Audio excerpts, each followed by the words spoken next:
Let's take a look at Superboy number 30. This is from June of 1982. All right, so we got Swamp Thing, you make my heart sing. All right, so we got on the front the Glow Man. When the Glow Man bursts into town, someone's bound to get burned. Burn. All right, so two colorful champions you created in Dial H for Hero, Mr. Opposite and Miss Hourglass. She's got that hourglass figure, I suppose. All right, so we got like a splash page which tells you what's coming up in the story. This is good old pre-Crisis on Infinite Earth storytelling where one issue has a self-contained story. You don't have to read like 5 different issues to get the story. It's just contained in one issue. At the very beginning, we see a girl named Lamar or something. I forgot her name already. I just read this. It doesn't really get mentioned again for a while. But anyway, she's an orphan. She's intrigued by the crystal ball art, fortune telling. While she's in there, this horse goes wild, and then her mind's mesmerized by that crystal ball. Whenever the woman, whenever they finally get her out of there, the woman's like, well, where's my ball at? And it's like, she stole it. Naughty orphan. But now she's cursed. So in the next scene, we see skipping ahead 6 months. Oh, and it's like this old lady's being run over by these 2 kids. And Clark Kent comes to the rescue, helps her out. While you got bubblegum. Wait, how did Clark Kent get from there to bubblegum? I don't know. Oh yeah, there's ads. See, back then we had this kind of paper, which is more like newsprint, and ads. That's why comic books were only 60 cents. They weren't as expensive as today because they didn't put them on plastic paper that, and they got ads. So ads help out. And then, he's hearing a yelling going on, and there's a burning guy. Like, where the heck he come from? While he's trying to recover because the burning guy is actually absorbing Superboy's solar energy. He's burrowing into the ground to get away from him. When he comes out, he doesn't know where he is. So he spends the night after he rescues the 2 boys trying to search for him.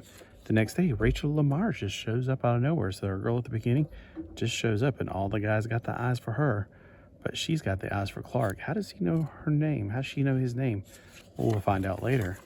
Actually, she tells him right away that her grandma or aunt or something was the one that got knocked down, by the boys. So, all right, there we go.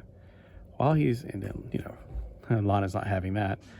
But while he's having dinner, for some reason, his super senses, it's crazy. Oh, look, Cube Lube. We all need some Cube Lube. Man, the people will sell anything in here. There's an ad in here too that I want you to see. It's so funny. It's later on then. All right, so the Cube Loop's funny. Well, anyway, when Superboy's out looking for him, he's getting a distress call from.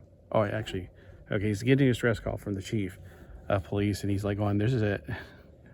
Why would Lex Luthor put an anti-boy experiment number 238 solar infusion booster? Like, really?"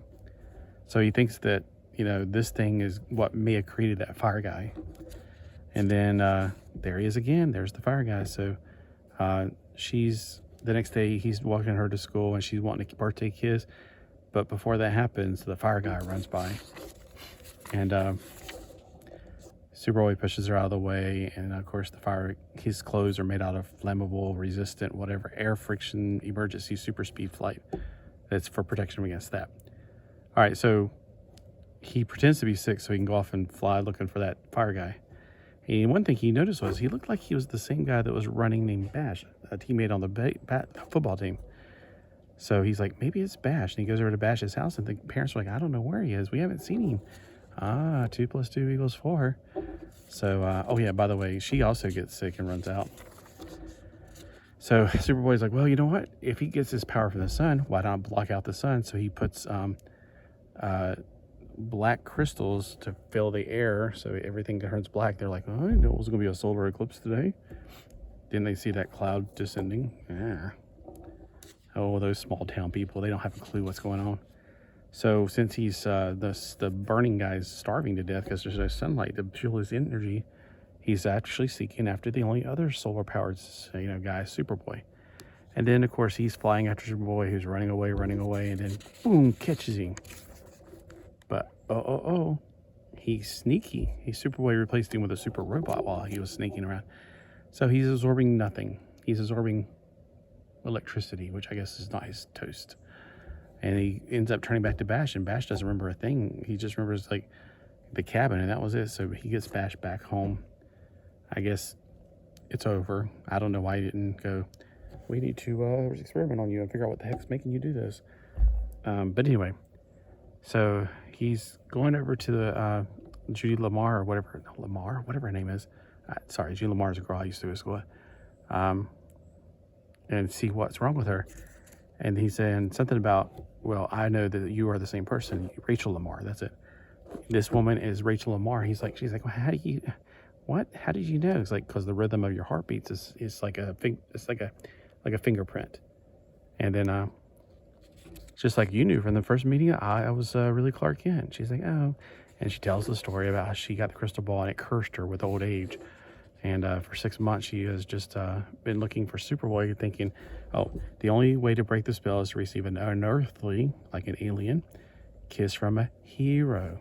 So that's how you can break the spell. Here's the commercial. Posters, $1, Conan, Hulk, Skull, no cods. Why don't people like fish? I don't get it. Send 50 cents for post, Robert Robbins. It looks like it was drawn by a kid. I'm like, what? That's just so weird. I just want to know if that's a prank, if that's something real. Yeah, anyway. She's like, oh, it's just so blah, blah, blah. So he gives her a kiss. He's like, well, you've been punished enough for 6 months. He gives her a kiss, and she doesn't remember anything. That's why he changed into Clark Kent's clothes, because he probably figured it out. And she doesn't remember anything all the way back to whenever she first was, went to the gypsy stint. So this last 6 months. So it's kind of like he broke the spell because she's already learned a lesson, but obviously she didn't, because she forgot it all. So she didn't learn a lesson at all. So it kind of reminds me how sometimes we wish we can go back in time and undo the bad things we did, but then we wouldn't learn a lesson from it. We can't change the past. We can always learn from the past and move forward. That's why I believe everybody could be reformed. Everybody could be, have another chance. You know what I'm saying? So anyway, posters, $1. Okay, Robert Robbins, if you're out there, please let me know, how old were you when this was made in 1982? It looks like a kid's writing series. It's so funny. It looks like somebody that was probably my age at the time. All right, so, and this is really cool. Look, we got Flash featuring Dr. Fate. I want to get that comic. It looks good. I used to go, I want that comic. I want that comic. And you know what? What the heck? Might as well get these two while I'm at it. But yeah, that looks pretty good. On sale March 11th. All right, somebody send me this comic and this comic and this comic. These three especially. But these two will be okay also. In the back, we have Dial H for Hero. It's a disc jockey's final fling. It's a flying record with the little needle and arm and even the thing in the middle. God, it's so stupid. It's so crazy. All right, so this is Hourglass, and she can speed up or slow down time. Like, he's falling, so she's slowing his time down, and she's going to get the truck to catch him in slow motion, yada, yada, yada. And it's still a shock, so she decides to push the timer on him, and he becomes Mr. Opposite. Mr. Opposite was created by Chris Adams, age 21, of London, England. Doesn't tell who Miss Hourglass is made from. That's why I was trying to remember. When I saw this, I was like, well, I remember while reading it, I was like, I don't remember it telling who she was made by. Maybe it's somewhere else and I just missed it completely. But anyway, it's a silly story. It's not that good of a story, to be honest with you. I'm not saying the characters aren't interesting. Like, that's clearly a Daredevil knockoff. But look at that. It's got the thing in the middle that the record's spinning on, and the armor and the arm. It's so terrible. And then it looks like Peacekeeper's headgear on a cocktail waitress's outfit. No, I'm not making fun of whoever made that. I just think it's strange. All right, so anyway, at the very end, they went back to this. So it is what it is. It's not the greatest story, but you just have to wonder who came up with these characters. I only see one character or one person mentioned. I don't see where it says Hourglass was created by blah, blah, blah. So correct me if I'm wrong. Maybe could you read this or you have this and you could say, it's on this page. They just didn't put it on the same page she appeared on like they would. See, this is that land right here is Hourglass. It doesn't say who made her or where they're from. Nope, I don't see it. I don't see that information at all. So if you happen to know it, let me know, because I just don't see it. All right. da-da-da-da, do-do-do-do-do. So if you want to create a hero, here's your information. Just go ahead and do it. And then here's the small bill. I haven't read this. I used to sometimes read these when I was a kid. I would have not enough money to get all the I had more time than I had comic books. So yeah, I would often read these and go, oh, wow, this would happen in a book I don't have. Because they would always refer like 2 or 3 issues ago, and I can kind of catch up with what went on then. But anyway, oh, look, I've never had these. Now, I had something similar to them. I had the truck with all the pots and pans on it. I think it was, there's a word for it. And it had a horse and one cowboy guy or whatever, Western guy. It wasn't a cowboy, it was a Western guy who was the stagecoach driver. But the stagecoach was like a panhandler, or he sold like pots and pans and stuff. But it was very similar to this. It was probably made by Gabriel as well. But it was not, it's none of these. But the horses look, no, my horse is more articulated. He had articulation, all like 1, 2, 3 points of articulation in each leg. He was way too much articulation, to be honest with you. All right, what did you think of that story? And did you read it? Oh, and I usually give okay, so for the cover art, or just for cover, not cover art, I'm gonna give it a B because it's interesting, and the perspective is weird. It's like, this is the perspective it should have been. I think it was drawn this way, but whoever finally decided to put it on here put it this way, which was really, really strange. The inside art, I'll give it a C because it's like, it's not great, it's not terrible, it's fine. I don't see anything that's terrible in it. The story for the Superboy, I get a B. I mean, it's above average. It's good. I enjoyed it. The other one, I would have to give it a D. It's just not that good of a story. This.